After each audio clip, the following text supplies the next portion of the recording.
racontes. J'ai les papiers, mais bon. Tu racontes des balivernes, là. Ah non.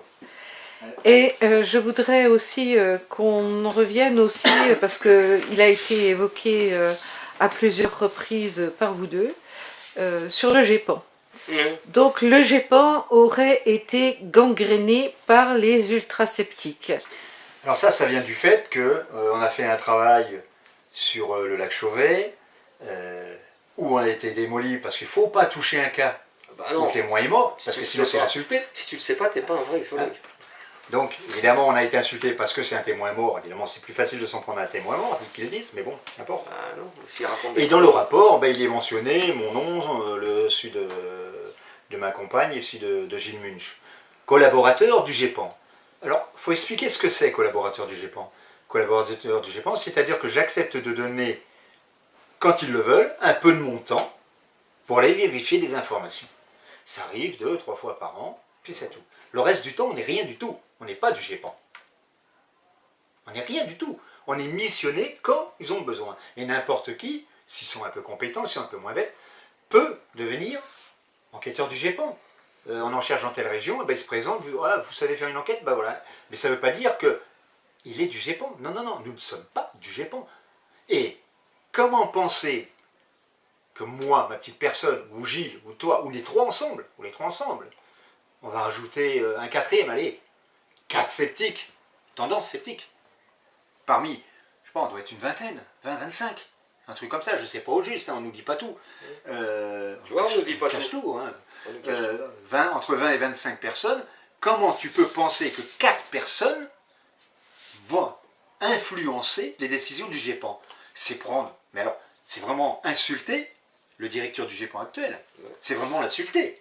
C'est de dire, mais il n'est pas capable, il est pas... Non mais, c'est du n'importe quoi. Il faut vraiment, vraiment avoir l'envie de dénigrer, ou celle de ne pas comprendre les mots, pour affirmer ce genre de choses. C'est scandaleux, c'est du n'importe quoi. Mais ils ont pas mais besoin, je ne peux pas les empêcher, je suis sceptique donc je gangrène. De toute façon, ils ont pas, moi à mon avis, ils n'ont pas besoin de faire l'effort d'essayer de ne pas comprendre, hein. Ils ne comprennent pas. Ils ne comprennent pas, c'est tout. Je n'ai pas la peine de se poser des questions. Moi, non, mais peut-être qu'ils pensaient qu'aujourd'hui, être intervenant au GEPAN, c'est payer à longueur d'année. Hein. Et quand on se faisait de la thune, comme c'est pas permis. Ça se vérifie, ça. Non, non, non. Parce que ça, vous donnez de votre temps quand vous faites les enquêtes. Et puis, le GEPAN, il n'a pas les moyens. Hein, ils sont 3. Donc, bien souvent, quand on le fait, allez, on fait cadeau l'essence, on fait cadeau du repas. Parce qu'on fait ça bénévole, parce qu'on est ufophile. On veut vérifier.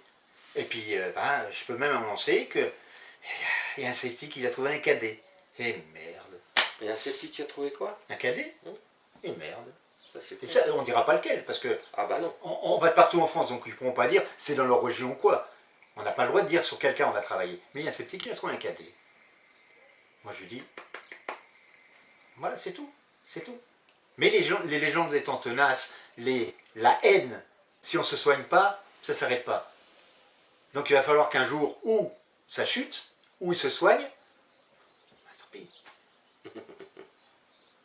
Donc je ne pourrais pas les empêcher de continuer à dire ça. Hein. C'est Camus qui dit ça.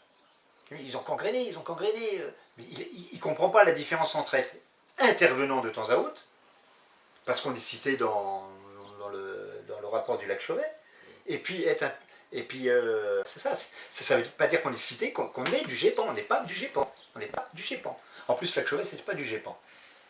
Oui, mais vous avez été photographié avec... Oui, voilà, on est photographié avec Xavier Passot. Oh, le grand crime. Oh, le grand crime. Moi, je suis plutôt fier. Mais ça, c'est une erreur. Moi, je suis plutôt fier. En fait, l'erreur a été de diffuser cette photo. Voilà, mais il faut bien savoir que lorsque nous sommes revenus sur les lieux du lac Chauvet, avec un autre bénévole du GEPAN, enfin 2 autres bénévoles du GEPAN, c'était complètement en dehors du GEPAN. On n'était pas missionnés. Et le hasard, et le vrai hasard, a voulu que Xavier Passot se trouve à quelques dizaines de kilomètres de là. Et il nous a dit, oh, je passe vous voir. Quand on l'a su, écoute, on s'est donné rendez-vous pour aller sur les lieux tous ensemble, c'était amusant. La Chorée, c'est un lieu mythique, donc Mais, photo, allez. Et il y a eu une photo de fête, et c'est dommage que, effectivement, alors elle n'a jamais dû paraître, c'est vrai. Cette photo a été publiée, mais bon... On l'a dit, mais... On a expliqué, mais je conçois que pour des TCE, un tel hasard ne soit pas possible. Non, la haine est plus forte. Elle est plus forte que la raison. Tiens, ça te ferait un titre de maison. Elle est plus forte que leur croyance en la synchronicité parfois. Ouais, bon, pardon. Et donc, maintenant... C'est quoi ce mot synchronicité pour remplacer hasard? C'est un mot à la mode, rien n'arrive par hasard. Justement, c'est pour différencier le hasard pur d'un hasard un peu qui ne soit pas fortuit. C'est-à-dire qu'un hasard qui soit calculé. Voilà, ce n'est pas un hasard. C'est quelque chose qui est calculé. Il y a une intelligence derrière. C'est une foutaise d'où ça sort, ça. Qui a lancé cette idée idiote? La preuve qu'il y a une intelligence derrière. Eh, Brome, on va pas lancer un débat là-dessus. Si, bon. Moi, j'aime beaucoup. Il faudra qu'on creuse. J'aime beaucoup. Bon. Et donc, à partir de là, on est maintenant en 2018, il y a toujours des velléités de fédération d'ufologie française, européenne, voire mondiale, voire internationale. Pas cosmique, non? Parce qu'ils peuvent aussi presque, essayer. Presque. Et pensez-vous que ça soit réalisable dans les conditions dans lesquelles on se trouve actuellement? Bah non, bien sûr que non. Ça sera jamais réalisable. Qui va se mêler à ce genre de foutoir permanent que ce sera? Moi, j'ai expérimenté la naissance de la première velléité de création de l'ufologie, d'une fédération ufologique française. J'ai expérimenté ça, je l'ai vécu de l'intérieur. Et j'en suis parti en claquant la porte, et c'est l'année où j'ai quitté l'ufologie. Pour la simple raison, c'est qu'on arrive avec des gens, c'est ce que j'expliquais tout à l'heure, c'est toujours les mêmes qui vont bosser, et il y a toujours le noyau qui va imposer ses idées. Et le noyau qui sera majoritaire, avec lequel on ne pourra pas lutter. Et ils vont imposer leurs idées, c'est sans intérêt ça. La première fédération française d'ufologie, les premiers débats, ça a été la création d'une revue. Je leur ai dit, halte-là, perdons pas notre temps à faire une connerie pareille. Pourquoi faites un annuaire une fois par an, publiez-le, et puis basta, mais on ne va pas se mettre à faire une revue mensuelle. Vous allez perdre du temps, il y a des gens qui vont se focaliser là-dessus, l'ufologie passera au second plan, on va faire du pseudo-journalisme de bas étage. Et on a fatalement des mois où il n'y aura rien à dire. Vous allez publier une revue avec des pages blanches? Non, alors vous allez plomber de choses qui tiennent plus la route, ou des trucs niais, ou n'importe quoi. Donc, il faut éviter ça. Et non, ils insistaient parce qu'ils voulaient leur revue sur papier glacé, le truc joli, tout ça, pour en jeter, quoi, en fait. Bon, s'ils n'avaient pas, à cette époque-là, déjà dépassé le stade de la frime, des vrais gamins. Je suis désolé, c'était pour moi de la gaminerie. On frime pas, si on lance une recherche, on a besoin du moindre, à l'époque c'était des francs, mais on a besoin du moindre franc pour alimenter cette recherche. Non, on va le gaspiller en publication. On va bourrer. Alors en plus, publication, il fallait des abonnés. Il faut gérer les abonnés. Les abonnés, c'est quoi? C'est le grand public. Grand public, on va lui donner, on va lui dévoiler dans cette revue le nombre de cas qu'il y a eu cette année, et ça se présente comment, et quelles sont les dernières formes d'extraterrestres qu'on a observées. Ça, j'ai vu ça dans certaines revues. On détaillait le nombre d'extraterrestres, de races d'extraterrestres, et on détaillait le nombre de formes d'ovnis qu'on pouvait observer. Donc on donnait au grand public du moulin à moudre quand il avait l'occasion de balancer un truc qui ne tienne pas la route, et puis voilà, pour se faire mousser aussi. Donc quand on ne dépasse pas le stade de la frime, on arrête. Et il était question dans cette fédération française d'ufologie, surtout on prend tout le monde. C'est-à-dire on est tous là, les grands ufologues, tous frères, les premiers tarés et ceux qui fournissent un travail qui tient la route, on est tous ensemble avec des gens, un exemple avec des gens comme, je sais pas, ceux qui font Humo là en ce moment, qui vendent des tasses, enfin bref, je sais pas son nom, j'ai oublié son nom, des tasses et des slips à la sortie de ces conférences qui tiennent pas la route. Non mais là c'est à vomir. Il aurait fallu qu'on cohabite avec ces gens-là et qu'on soit mélangé avec des ufologues complètement évaporés, pratiquement des gourous de secte, qu'on soit mélangé avec tout ça. Moi j'ai dit niet, je claque la porte, je m'en vais. Et je vous dis un truc, ce que j'avais prédit à cette époque-là, j'avais dit l'ufologie ça deviendra tel que vous la concevez, ça deviendra un grand foutoir, un grand bordel, et je ne veux pas y participer, je me tire et je vous laisse dans votre misère. La ufologie telle qu'elle est aujourd'hui, elle est exactement au niveau où je craignais qu'elle serait. Et voire pire. Voire pire. Ah oui, voire pire, parce que je n'avais pas prédit Internet. Ça, Internet, moi, je ne pouvais pas le prévoir dans les années 80. Moi, je vais revenir à la question initiale, et j'ai qu'une phrase. Ma réponse c'est, je parle des ufologues, je ne crois plus du tout à leur capacité intellectuelle pour comprendre. Ils sont au-delà, ils sont partis. Donc moi, honnêtement, non, moi, j'y crois pas. Est-ce que tu veux dire par là que c'est un peu le discours que tiennent les aficionados de M. Molinaro, par exemple, dans les Chrome Circle, par exemple, qui disent qu'il ne faut pas chercher à comprendre les Crop Circle, il faut juste les ressentir, accepter et ressentir. C'est ça. On est dans un autre stade maintenant. On n'est plus au stade de comprendre le phénomène. Il est là, moi je le ressens, je sais qu'il est là, et ça s'arrête là. On a chacun ses certitudes. Donc, le travail qui doit être fait aujourd'hui, c'est pas pour ceux qui nous lisent, qui vont nous écouter maintenant. Maintenant. Les opus, je les ai pas faits pour maintenant. Je les ai faits pour 15 ans, 20 ans, 30 ans. Pour qu'il y ait des traces, des travaux des sceptiques. Et ça, même si on est dénigré jusqu'à la fin de nos jours, ça restera. Personne ne pourra l'enlever, ça. Personne. Parce qu'il y a des sources. Ces sources, on peut les recouper. Elles sont dans des dossiers. Et personne pourra les rejeter. Et c'est pour ça que j'ai fait ça. Parce que je savais très bien qu'avec Internet, malheureusement, quand on voit avec quelle facilité on a une information et qu'elle est modifiée dès le lendemain, j'en ai fait des sauvegardes. Merde, c'est plus le même message. Ah ben, si tu veux, c'est la vie. Quand on voit qu'il y en a qui dirigent des structures ufologiques et qu'ils n'ont pas compris qu'il y a une différence entre la trajectoire apparente et la trajectoire réelle, j'hallucine. Et il faut payer des trucs d'enquêteurs pour... Non. Ah oui, donc effectivement, cette même structure fait payer des cours d'enquêteurs. Par exemple. C'est ça. Moi, je trouve ça aberrant. Tu poses la question, tu te fais virer. C'est excellent.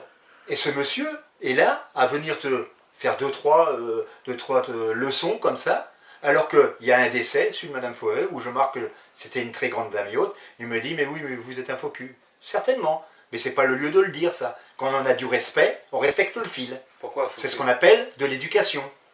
Pourquoi Foucu? Moi j'aimais beaucoup Francine Fouéré. Non, il n'empêche qu'à chaque fois qu'on se croisait, on s'engueulait comme des poissons pourris. Non, t'as pas compris. T'as pas compris. Il y a un fil sur Madame Fouéré. Moi, je marque que c'était une grande dame. Lui me répond oui, elle, mais toi, t'es un faux cul. Mais qu'est-ce que ça... Mais il est complètement con, ce complètement. Là, il est à la masse. Il a pété un câble, je sais pas pourquoi. Enfin, je sais pas qui c'est. Voilà le genre de réaction qu'on a aujourd'hui, parce qu'on est connoté sceptique. Si on est sceptique, on est un ennemi. C'est la guerre. Donc il y a oui, c'est ça. Il y a une partie qui est partie là-dedans, qui est dans ce truc-là, bah, qui y reste, mais qui nous laisse tranquille. Alors nous, on travaille de notre côté. Parce que nous, on produit. Hein, tu le sais. Il va y avoir un gros truc. Donc, on produit. On ne fait pas que blablater devant les caméras.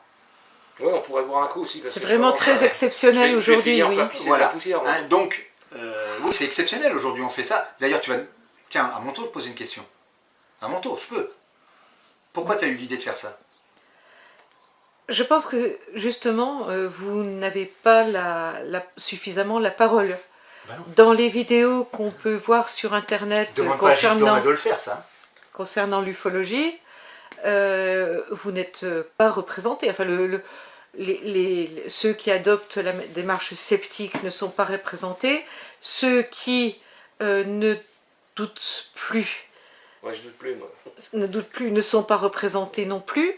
Donc c'était pas mal quand même de faire cette petite vidéo. Il n'y a pas une idée de revanche derrière, j'espère. Pardon? Il n'y a pas une idée de revanche, j'espère, derrière. De revanche, non, absolument pas. C'est juste pour... Nous sommes bien d'accord. Donner la parole à un courant plutôt sceptique, ou je ne veux pas dire négationniste, parce que c'est pas un mot, c'est un mot qui est trop connoté par rapport à la... C'est un mot. C'est un mot, oui, mais il est trop connoté. En fait, négationniste, on fait tout de suite référence au négationnisme à la Forisson. C'est ça. Voilà. Il n'y a pas eu de... Il n'y a pas eu de condamnation. Ça, c'est une chose, c'est un point historique indéniable. Personne ne peut prétendre que c'est pas vrai. On n'a pas... C'est le même... Enfin, je dirais pour moi, c'est le même niveau que ceux qui prétendent qu'on n'a pas marché sur la Lune. Que les Américains n'ont jamais foutu les pieds sur la Lune. Bien sûr. Mais ils se sont suivis les pieds avant de poser. Mais je comprends pas comment les gens peuvent marcher. Bon, moi, je suis négationniste, je nie formellement que le mouvement ufologique, les ufologues, tout ce fatras de documents bidons, de bouquins, ou de vrais échanges de courriers ou autre, que tout ça puisse, dans tout ça, il puisse y avoir la moindre parcelle de preuve qu'il y a eu une intervention d'une intelligence extérieure à notre planète, hein, ou inconnue qui fasse partie de notre planète, depuis l'aube des temps. Et tu penses je dis pas que ça s'est jamais produit. Il faut être clair. Je nie que l'ufologie ait apporté la moindre parcelle de preuve à ça. Il se peut, effectivement, que dans le passé, il y ait eu des intrusions d'ailleurs, de gens qui viennent d'ailleurs, d'intelligences, disons, qui viennent d'ailleurs. Des gens, on va dire, ça y est, fait de l'anthropomorphisme. Non, pas du tout. Ça peut être des intelligences. La science-fiction a traité des formes d'intelligence tellement diverses et variées qu'on peut piocher là-dedans pour se faire une image d'une intelligence extérieure. Mais, il se peut que ça se soit produit. Mais, ce que nous produit, par exemple, un Thierry Jamin aujourd'hui, qui sont des constructions, c'est comment dirais-je, comment on appelle ça, les Lego, là, c'est du Lego avec des ossements qui ont été ramassés à la sauvette sur le plateau de la Nazca. Sur le plateau de la Nazca, c'est pas la peine de creuser des galeries pour aller chercher des momies. C'est à ras du sol. Il y a des champs entiers qui ont été ravagés par des cons qui allaient faire du 4x4 là, dans les années 70, déjà bien avant. Ils faisaient du 4x4 là-dessus, et puis vas-y, il suffit de se baisser, on ramassait des ossements, des momies entières, et les Wakeros, qui ne sont pas comme le Mario, là, des collectionneurs de momies, c'est simplement des pillards de tombes qui allaient déterrer tout ça pour essayer d'en tirer un maximum, ce qui peut s'expliquer par le niveau de misère qui peut exister dans certains pays. On ne jette pas la pierre, mais qu'on arrête avec des gens qui se prétendent des aventuriers et qui vont refaire l'histoire de l'Égypte et qui vont refaire l'histoire de l'Amérique du Sud ou l'histoire en Bosnie. On arrête avec ça. Tout ça, c'est de l'arnaque pure. C'est de l'arnaque pure. Je n'arrive pas à piger comment les gens peuvent plonger dans ces galères. Alors, ces gens-là, ils nous ont apporté aucune preuve de rien. Sinon la preuve de leur totale méconnaissance de l'histoire et des histoires des temps passés. Maintenant, je ne dis pas qu'il n'y a pas eu effectivement un jour des intrusions d'intelligence dans le passé. S'il n'y en a pas encore aujourd'hui, et s'il n'y en aura pas dans l'avenir. Mais je dis pour l'instant, il n'y a que dalle. On n'a rien, on ne peut pas le prouver, on ne peut même pas en parler. Donc c'est sceptique pragmatique. C'est de la ça. Science-fiction. Oui, mais ce que tu décris là, c'est sceptique pragmatique. C'est pas du négationnisme. Je me fous des étiquettes. Moi, tu m'amènes une bouteille de rosé sans étiquette. S'il est bon, je te dirais il est bon. D'accord, ça s'arrête là. Maintenant, s'il est dégueulasse, je peux le cracher. Mais voilà, c'est tout. Négationniste, pour moi, c'est ça. Je ne vais pas faire l'effort de ménager, si vous voulez, la pensée de certains. Je ne vais pas ménager leur pensée, mais je ne vais pas les piétiner, eux, en tant qu'êtres humains. Si un type me raconte une salade, je ne lui dirai pas « t'es un con ». Je lui dirai « c'est une salade que tu me racontes là ». C'est toute la différence avec certains qui vocifèrent en ce moment sur Facebook ou sur... Ils savent... Franchement, j'ai pitié d'eux, parce qu'ils sont d'un ridicule, mais c'est même pas imaginable. Ils se voient pas. Je pense qu'il ferait pas mal de se repasser les vidéos et de se regarder. Parce que là, ça atteint des sommets dans la connerie quand même. Enfin, moi, je vais pas citer de nom, je veux pas avoir d'histoire avec la police. Quoique... Mais faut arrêter là. Je connais un ancien gendarme. Oui, mais c'est ça, gendarme. C'était pour toi, oh là. Bien. On clôture. On va... Alors, 2 secondes. Moi, on va clôturer. Alors 2 secondes. Clore, et d'abord... Oui, on va clore. On va clore, comme on dit que on va clôturer. On va clore. Mais on va clôturer sans la javel. Et puis en beauté, parce qu'on part en soucoupe. Au revoir tout le monde. Au revoir. Allez, au revoir. En tout cas, merci. Parce que vous avez tenu par une température de près de 30 degrés. Ah oui, il fait pas froid. Pendant 1h35. Ah, quand même. Ah oui. Et par respect pour les personnes qui vont vous voir, vous n'avez même pas pris un verre d'eau. Alors bah tiens, mais l'eau en général, c'est jamais moi. Parce que jamais. Je vais clôturer en disant que il y a énormément à dire, beaucoup à dire. Et avec juste un conseil, je ne parle pas de ceux qui sont déjà convaincus, parce que cela ne m'intéresse pas. Mais ceux qui se poseraient des questions, rien ne les empêche de contacter les gens. Et après de se faire leur idée. Et surtout, quand on vous affirme quelque chose, demandez les preuves. Pinal, il paraît qu'on a foutu un bordel monstre. On a l'enregistrement, on n'a pas le droit de le mettre. Mais on a l'enregistrement. Moi, si vous voulez vérifier, je vous l'envoie. Ça reste entre nous. C'est privé, j'ai le droit. Mais on n'a pas eu l'autorisation. Interrogez-vous. Pourquoi? Et il y a des tas de choses comme ça. Des tas de choses comme ça. Une fois ça réglé, vous verrez qu'après, il n'y a rien de méchant. Rien de méchant. Voilà. Message. Merci beaucoup. À bientôt. Au revoir, madame. Au revoir. Namasté, bien sûr. Namasté, ouais. Alors, sûrement. Ah, namasté. Ouais, tu peux. Namasté.